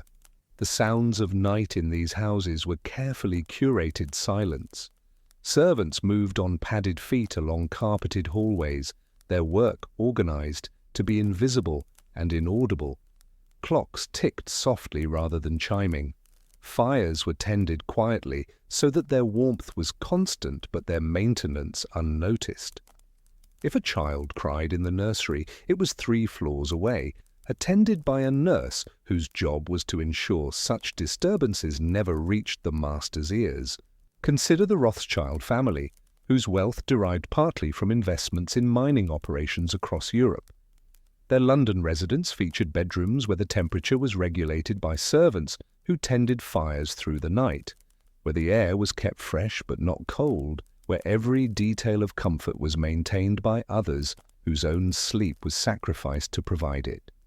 Lionel de Rothschild could retire to bed, knowing his wealth was secure, his investments profitable, his family's future guaranteed by industries he never saw firsthand. His sleep was the sleep of security, the deep rest that comes from having no pressing worries, no physical exhaustion, no fear of tomorrow bringing disaster. His dreams, if they troubled him at all, were likely concerned with social position, with business strategy, with the abstract movements of capital and influence. He did not dream of collapsing tunnels or suffocating in darkness, because these were not possibilities his mind needed to process. Or consider Andrew Carnegie, who would later claim that he lost sleep worrying about his workers, who professed concern for their welfare even as his steel mills and associated mining operations consumed men's lives and health. His Pittsburgh mansion, built in the 1880s, featured a bedroom with a bed custom-made to his specifications, imported linens from Europe, and windows that looked out over landscaped grounds, carefully maintained to suggest natural beauty rather than industrial might. Carnegie's sleep was the sleep of someone who had convinced himself that his wealth was earned, that his comfort was justified, that the system enriching him was ultimately beneficial to all. This self-justification served as a kind of psychological pillow, allowing rest without guilt. When troubled by reports of accidents or worker complaints, he could remind himself of the libraries he funded, the philanthropy he practiced, the theory of wealth stewardship he espoused. The irony that these libraries and philanthropic ventures were funded by the precise labor conditions he claimed to regret seems not to have disturbed his rest. Cognitive dissonance, the ability to hold contradictory ideas without discomfort, is perhaps the most comfortable pillow of all.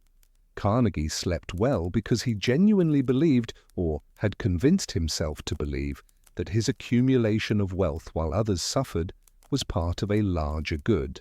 In the coal regions of Wales, the mine owners often lived in manor houses that overlooked the very operations from which they profited. These homes sat on hills, elevated above the smoke and noise, their gardens designed to create a buffer between domestic space and industrial reality. The owners would dress for dinner, eat multiple courses prepared by skilled cooks, retire to their drawing rooms for port and conversation, all while below them in the valley, miners finished their shifts and stumbled home to minimal meals and exhausted sleep. The contrast is almost too perfect, too obvious, yet it was real, and it was maintained through deliberate design. The owners could see the pithead from their windows if they chose to look, but the gardens and the arrangement of rooms meant they rarely had to. They could live entire days without confronting the visual reality of the industry that sustained them. And at night, when they retired to their comfortable beds, the distance between their sleep and the miner's sleep was absolute. These men, and they were almost exclusively men, women of wealthy families having their own complicated relationship to comfort and constraint, practiced a form of willful blindness that made their comfort possible. They knew, in some intellectual sense, what conditions were like in the mines. Reports crossed their desks, statistics were presented at board meetings. Occasionally, there were accidents significant enough to require their attention. But knowledge of a thing is different from experiencing it, and experience can be carefully avoided through money and position. The mine owners never descended into the tunnels, never felt the weight of exhaustion after a 12-hour shift, never tried to sleep on cold stone with the fear of collapse pressing on their consciousness. Their knowledge remained abstract, sanitized, contained in reports and figures that could be reviewed during business hours and then set aside.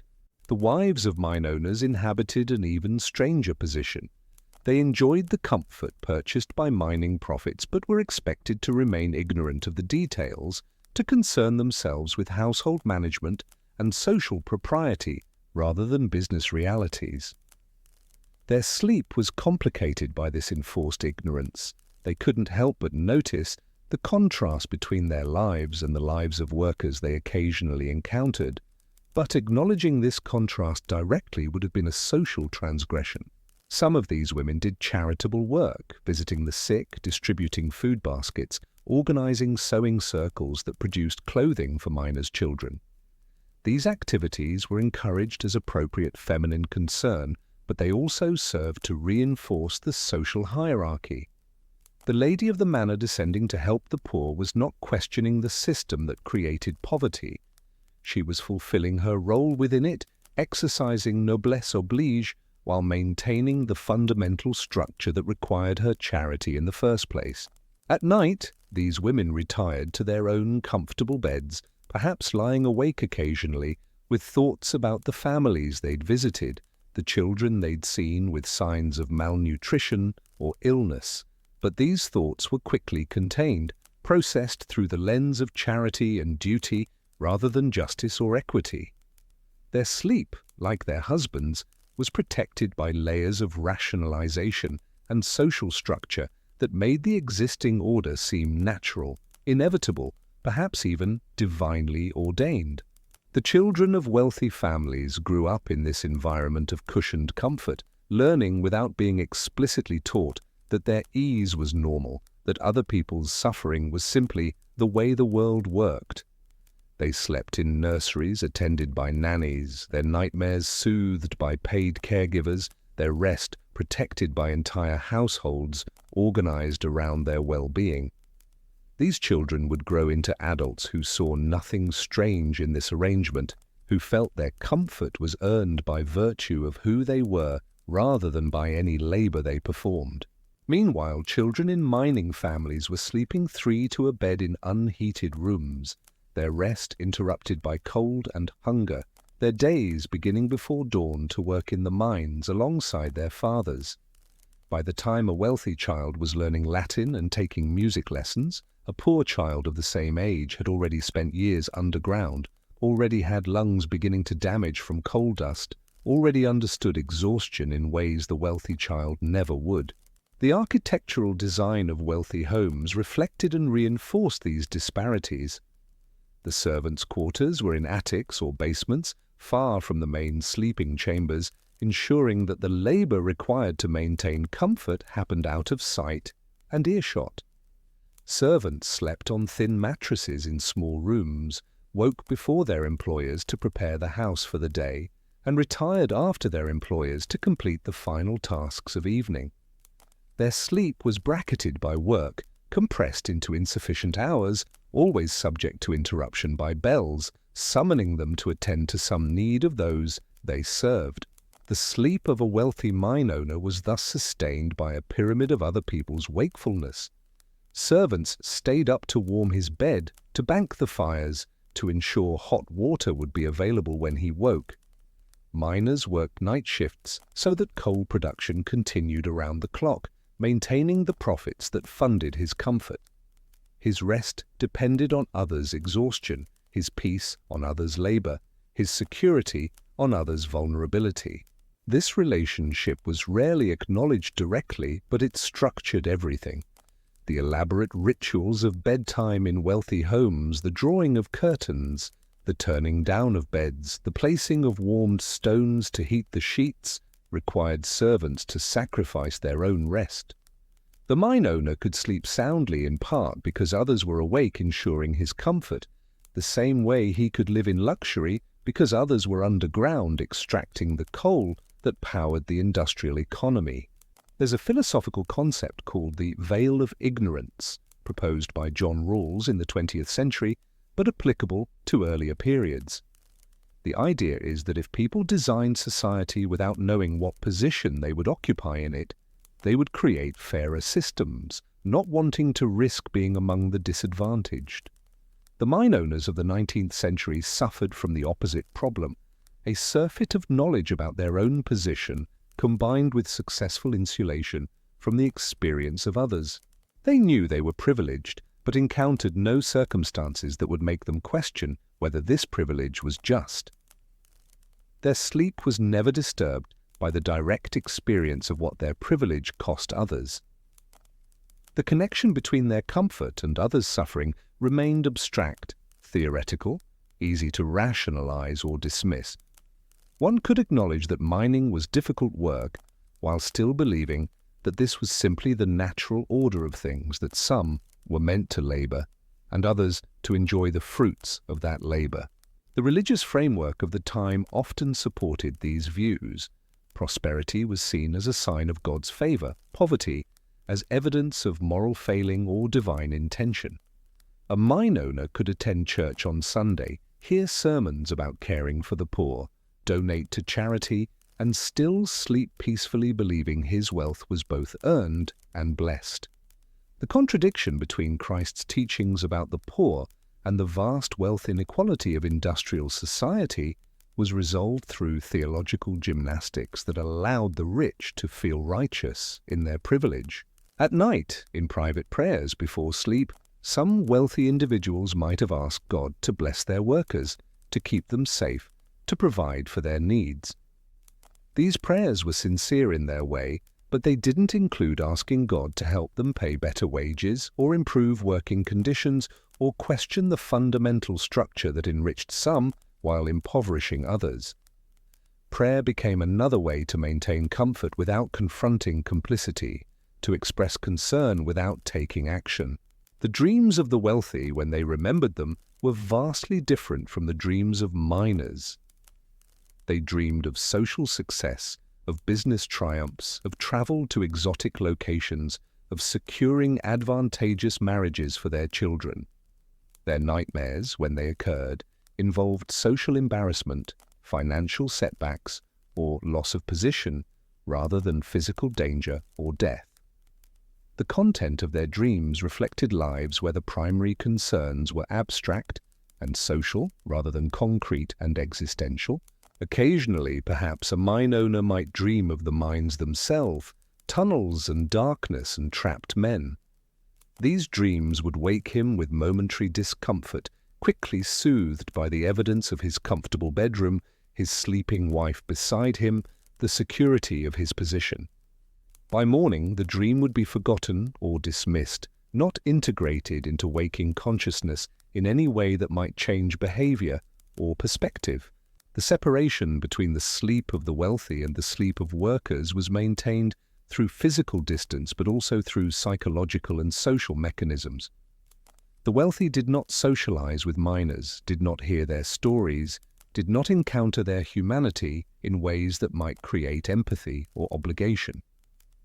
Miners were figures in reports, numbers in ledgers, problems to be managed rather than people to be known.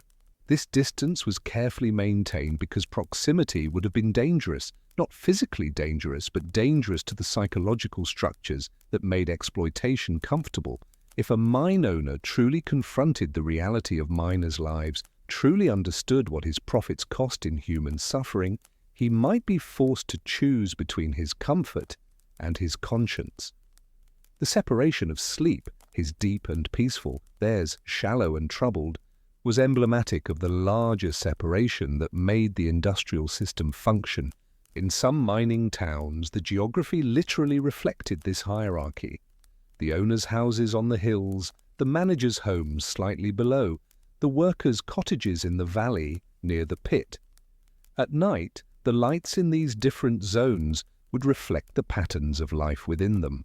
Early darkness in the workers' cottages, as exhausted families sought what rest they could, late lights in the managers' homes as they completed paperwork and correspondence, and in the manor house on the hill, lights in drawing rooms and dining rooms as the evening's entertainment continued long past the hour when miners had collapsed into bed.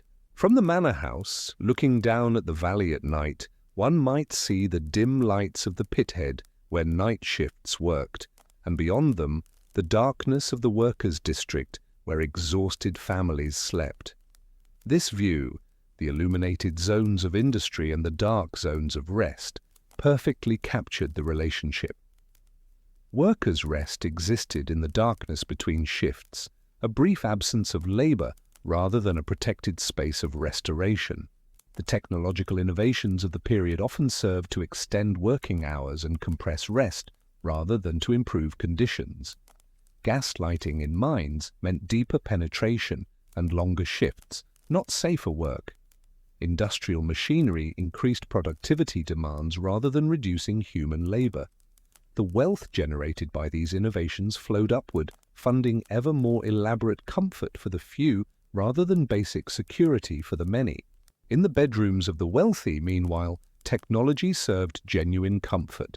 Better heating systems, more sophisticated ventilation, innovations in mattress design and bedding materials.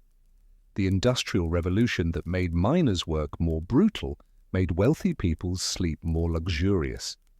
The same coal that was killing miners slowly through dust inhalation was being burned in perfectly regulated fireplaces to maintain the optimal sleeping temperature for those who profited from its extraction. The morning routines of the wealthy and the workers were as contrasted as their nights.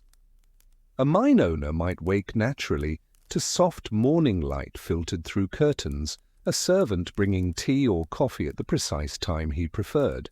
He might linger in bed, reading the newspaper, planning his day at leisure. A miner woke to darkness and alarm, had minutes to eat and prepare before the long walk to the pit, descended underground before dawn broke above. Yet, despite these vast differences, or perhaps because of them, the wealthy and the workers shared one thing: they were trapped in a system neither had entirely chosen.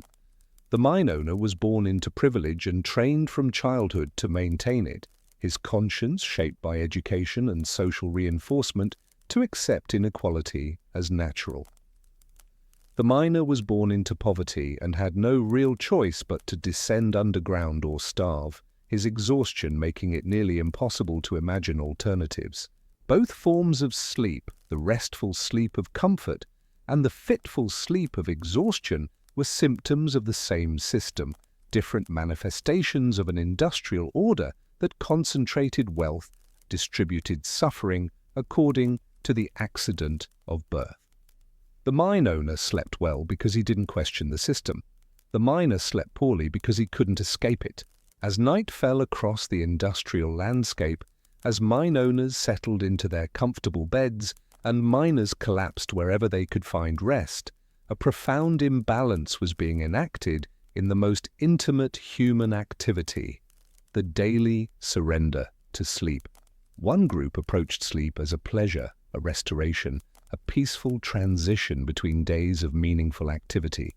The other approached sleep as a desperate necessity, a brief escape from suffering, always insufficient and always shadowed by the knowledge of the coming day.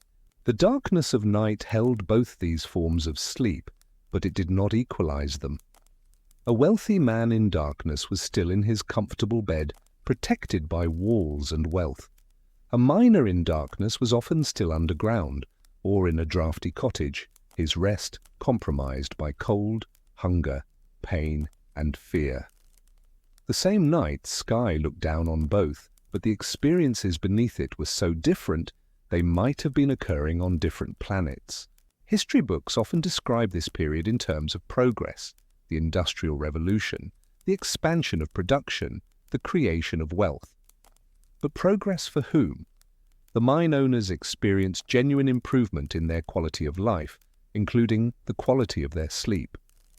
The miners experienced new forms of exploitation, longer hours, more dangerous conditions, and sleep that was increasingly inadequate to restore their deteriorating bodies. The cultural products of the time, literature, art, social commentary, largely reflected the perspectives of the comfortable classes. Romantic poets wrote about nature and beauty, not about coal mines. Novelists explored the social complications of the wealthy and middle classes, not the daily struggles of miners. The sleep of the poor, when it appeared at all in cultural production, was portrayed as simple and wholesome rather than insufficient and troubled. This cultural invisibility paralleled the physical separation, creating a world where suffering could be massive in scale, yet absent from the consciousness of those with power to change it. A mine owner could be a cultivated man, read widely, appreciate art and music, consider himself enlightened and moral, all while remaining genuinely unaware of or successfully ignoring the human cost of his comfortable life. His sleep, therefore, was not necessarily the sleep of the deliberately cruel or consciously evil. It was the sleep of someone who had successfully avoided confronting contradictions, who lived within layers of rationalization and distance, that made his privilege feel natural and earned. This, in some ways, makes it more troubling rather than less. If wealthy people were monsters, their comfort would at least make a kind of perverse sense. But they were ordinary humans who had successfully insulated themselves from the consequences of the system that enriched them. The children born into these different worlds, into comfortable bedrooms or crowded cottages, grew into adults who often reproduced the same patterns. Wealthy children became wealthy adults who maintained the system. Poor children became poor adults who worked within it. Social mobility existed but was limited, and the primary determining factor of a person's life trajectory was where they first laid their head to sleep as an infant. The beds we sleep in, it turns out, predict our futures with disturbing accuracy. A child who sleeps well in safety and comfort develops differently than a child whose sleep is troubled by hunger, cold, or fear. The wealthy child wakes rested, able to learn and grow. The poor child wakes exhausted, his body and mind compromised by insufficient rest. These differences compound over years, creating gulfs that feel like natural ability, but are actually the accumulated effects of radically different life circumstances. As the 19th century progressed, some reforms were enacted: limitations on child labor, safety requirements in mines, eventual unionization that gave workers some collective power. But these changes came slowly and were fiercely resisted by those who benefited from the existing system. The mine owners fought every regulation, every safety requirement, every wage increase, seeing them as threats to their profits and therefore to their comfortable lives, including their peaceful sleep. It's worth noting that the wealthy didn't invent this system deliberately. They inherited it, maintained it, benefited from it, but most didn't consciously design it. The Industrial Revolution emerged from technological change and economic opportunity, and the resulting inequality was more a consequence than a conspiracy. But this doesn't absolve those who benefited from responsibility, only suggests that dismantling unjust systems is more complicated than simply identifying and removing villains. The question that haunts this examination of contrasted sleep is simple. Could someone truly rest peacefully knowing their comfort depended on others' suffering? The answer, clearly, is yes. Humans have remarkable capacity for compartmentalization, for maintaining ignorance, for constructing rationalizations that allow comfort despite contradiction. The mine owners slept very well indeed, their rest untroubled by the exhaustion of those who enriched them. But there were exceptions. Individuals who somehow broke through the barriers of class and distance to recognize the humanity of workers and the injustice of the system.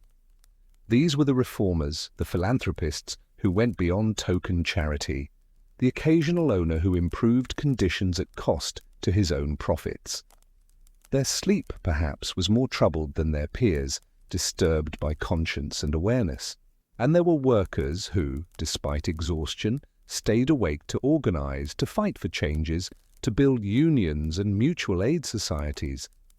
Their sacrifice of rest in service of collective improvement represents a different kind of heroism than military valor. The quiet courage of exhausted people finding energy to resist rather than simply endure. As night descended on the industrial world, as mine owners settled into their comfortable rest, and miners collapsed in exhaustion, a silent moral drama was being enacted. The same darkness covered both, but within that darkness were worlds as separate as heaven and hell. One group dreamed in comfort, the other barely dreamed at all. One group woke refreshed, the other woke already defeated by fatigue. The distance between these two forms of sleep was the distance between justice and injustice, between a world that valued all human dignity and a world that sacrificed the many for the comfort of the few. It was measured not in feet or miles, but in the quality of rest, in the dreams that came or didn't come, in the peace or anguish that accompanied the nightly surrender to sleep. We have traveled together through a long night, descending into depths where sleep became something stranger and more complicated than simple rest. We have watched men close their eyes in darkness so complete it pressed against them like a physical weight. And we have seen others drift into peaceful slumber in beds so soft they might have been floating on clouds. The distance between these two forms of sleep, measured not in feet but in fortune, not in miles but in the accident of birth, tells us something fundamental about the world these people inhabited. It was a world where comfort and suffering existed simultaneously, where progress for some meant exploitation of others, where the peaceful dreams of the wealthy were built upon the exhausted collapse of the poor. But our journey tonight has not been about judgment or anger, has not been about assigning blame or demanding justice. Instead, we have simply observed, have simply allowed ourselves to drift through this vanished world with curiosity and quiet attention. We have tried to understand what sleep meant in a time and place so different from our own, how the simple act of closing one's eyes carried different meanings depending on whether those eyes closed in a tunnel or a bedroom. The miners we have met in these hours, Hugh McGowan and his crew, the nameless men who carved spirals into stone before sleeping, the children who learned exhaustion before they learned letters, all of them are gone now. Their struggles are over, their exhaustion finally ended. The tunnels where they slept have mostly collapsed or been sealed, reclaimed by the earth that once held them in its dark embrace. The wealthy mine owners, too, have passed from the world, their comfortable beds long since rotted away, their manor houses often demolished or repurposed. The inequality they embodied and benefited from has evolved into new forms, but their particular manifestation of it belongs now to history. Time, the great equalizer, has claimed both miner and owner, both exhausted worker and comfortable elite. What remains is memory, story, the echo of those lives in the historical record and in places like this, where we gather in the quiet hours to remember what came before. What remains is the knowledge that human beings once lived these experiences, once struggled with sleep in ways we can barely imagine, once created meaning and community even in the most difficult circumstances. Consider for a moment your own sleep, the bed you will soon occupy or perhaps already rest in. Consider the comfort available to you, the mattress that supports your body, the pillow that cradles your head, the blanket that keeps you warm without weighing too heavily. Consider the safety you feel, the knowledge that the ceiling will not collapse, that the air you breathe is clean and plentiful, that you can sleep as long as your body needs without fear. This comfort, so ordinary to us that we barely notice it, would have seemed miraculous to the miners we have spent these hours with. The simple fact that you can choose when to sleep, that you can rest in darkness without fear, that your exhaustion is not absolute and unending, these would have been luxuries almost beyond imagining. Your ordinary night is their impossible dream, but do not let this awareness create guilt or discomfort that disturbs your rest. The miners who suffered, the workers who endured, they would not want their struggles to prevent you from enjoying the peace they were denied. Their hope, if they had the luxury of hope, was that future generations would sleep better than they did. You honor their memory not by refusing rest, but by appreciating it, by recognizing it as precious rather than merely expected. The stories we have explored tonight, the daily exhaustion, the 5 days trapped in darkness, the dreams that came in the deep places, the contrast between poverty and privilege, all of these contain truths that transcend their historical moment. They tell us about human endurance, about the ways consciousness adapts to extreme circumstances, about the fundamental inequality that has marked so much of human history. But they also tell us about resilience, about the human capacity to find meaning and even beauty in the most difficult situations. The miners who carved symbols before sleeping, who sang each other into rest, who developed elaborate understandings of their underground dreams, they were not simply victims of a cruel system. They were people who created culture and community, who found ways to make meaning even in darkness. This capacity for meaning-making, for finding purpose and connection, even in suffering, is perhaps the most remarkable thing about the human spirit. It appears again and again throughout history, in every culture and circumstance. People endure what seems unendurable, find beauty where beauty should not exist, create light in the darkest places.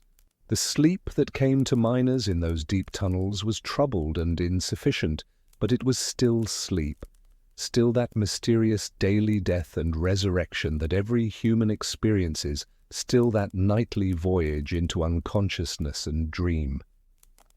In this sense, despite all the differences we have explored, the miner's sleep and the mine owner's sleep shared something fundamental. Both were human experiences, both involved the same essential vulnerability and trust. When we sleep, regardless of our circumstances, we surrender control. We cannot know for certain that we will wake, cannot remain alert to danger, cannot protect ourselves from threat. Sleep is an act of faith, a trust that the world will allow us to return from the temporary death of unconsciousness. The miners understood this trust more acutely than most, knew its fragility, felt its significance in their bodies and bones. Perhaps this is why the question of how miners slept underground matters beyond mere historical curiosity. Their experience illuminates something universal about sleep, its importance, its vulnerability, its connection to questions of safety and comfort and human dignity. When we ask how they slept, we are really asking how they survived, how they maintained their humanity, how they continued day after day in circumstances that should have broken them. The answer, discovered through our long night's journey, is complex. They slept poorly in fragments, disturbed by fear and discomfort, and exhaustion so profound it bordered on illness. But they slept nonetheless, found moments of rest even in the most hostile environment, created rituals and meanings that made their underground sleep something more than simple collapse. They dreamed strange dreams in the darkness, communed with forces they called knockers, or spirits, or the voice of the rock itself. Whether these experiences were hallucinations caused by bad air and exhaustion, or genuine contact with something ineffable, or simply the mind's way of processing extreme experience, it hardly matters. The experiences were real to those who had them, shaped behavior and belief, provided structure and meaning in a world that offered little of either. And above them, the wealthy slept in ignorance or willful blindness, their comfort purchased by the exhaustion we have explored. This inequality troubles us, should trouble us, yet we must recognize that similar inequalities persist in our own time. The specific form has changed. We no longer have mine owners and miners in quite the same configuration, but the fundamental dynamic remains. Even now, as you listen to these words, preparing for your own rest, there are people working night shifts, struggling with exhaustion, sleeping in circumstances far from comfortable. The world still runs on unequal distributions of rest and wakefulness, comfort and hardship. History has not ended. It has only evolved into new forms. But do not let this awareness burden you as you drift towards sleep. The point of remembering these stories is not to make ourselves miserable with guilt, but to develop appreciation and perhaps in small ways available to us to work toward a world where all people can rest with dignity and safety. Change comes slowly, but it comes through the accumulated efforts of ordinary people making small choices. For now, though, simply rest. Let the images from tonight's journey begin to fade. Let the details blur into general impressions. Let the stories we have shared become part of the background texture of your consciousness rather than active thoughts demanding attention. The miners would not want their struggles to keep you wakeful. Imagine yourself slowly ascending from those deep tunnels, leaving behind the darkness and the dust, rising toward the surface through passages that grow gradually lighter. With each breath, you move a little farther from the depths, a little closer to the world of air and light. The weight of stone above you lessens with each moment. Now you are emerging into twilight, that gentle time between day and night, when the world softens and quiets. The air is fresh and cool, carrying the scent of grass and earth rather than coal and stone. You can see the horizon, vast and open, promising space and freedom. The sky above holds the first stars, distant lights in a darkness that is peaceful rather than oppressive. You walk away from the pit head, leaving behind the machinery and the noise, moving toward rest that is genuine and restorative. With each step, the concerns and troubles of the day fall away like dust being brushed from your shoulders. You are tired, pleasantly tired, the kind of fatigue that knows rest is near and welcome. Ahead of you is your bed, your own place of rest, waiting with patience and promise. It does not matter whether it is simple or elaborate, large or small. It is yours, it is safe, it is sufficient. The sheets are clean, the pillow soft enough, the blanket warm enough. Everything you need for rest is present. As you lie down, feel the support beneath you, the way the mattress accepts your weight, the way your body begins to release the tension it has been holding.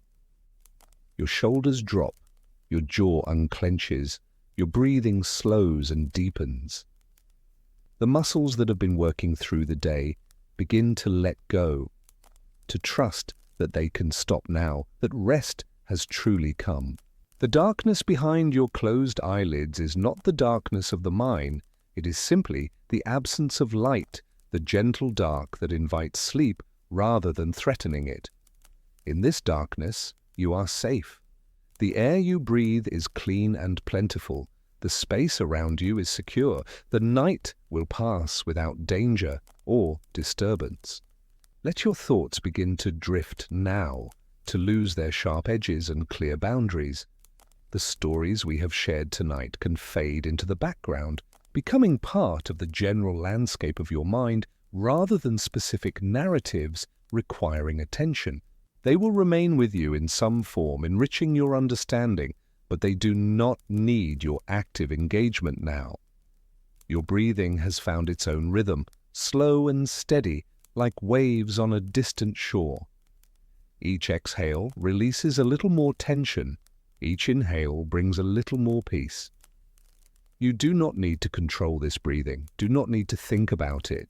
Your body knows what to do, has been doing this since the moment of your birth. The miners we have met tonight are at rest now, finally and fully, their long struggles ended. The mine owners too have passed beyond the concerns that once troubled or satisfied them. All of them have found the permanent sleep that waits at the end of every life. But you are still here, still breathing, still moving through your days and nights, and your rest tonight is part of that ongoing journey. Sleep well, knowing that you are part of a long human story of rest and waking, of struggle and survival, of darkness and return to light. Sleep well, letting the comfort available to you be fully received and appreciated. Sleep well, trusting that morning will come, that you will wake renewed, that the night will hold you safely until dawn. The tunnels are empty now, the lamps extinguished, the pickaxes silent. The manor houses stand quiet in the darkness, their occupants long since turned to dust. But the story continues, transformed into memory and meaning, into the quiet contemplation of those of us who gather in the night to remember. And now, as this long night's journey comes to its close, as the last words fade into silence and stillness, may you find the rest that eluded so many before you. May your sleep be deep and restorative, your dreams peaceful or absent as your mind prefers, your waking gentle and welcome. The world will continue without your attention for these hours. It has done so before and will do so again. You are free to let go, to drift, to surrender to the natural cycle of consciousness and unconsciousness that defines the human experience. Good night, traveler through history. Good night, listener in the darkness. Good night and sleep well. The mines are sealed, the darkness is peaceful, and you are safe. Rest now, simply rest.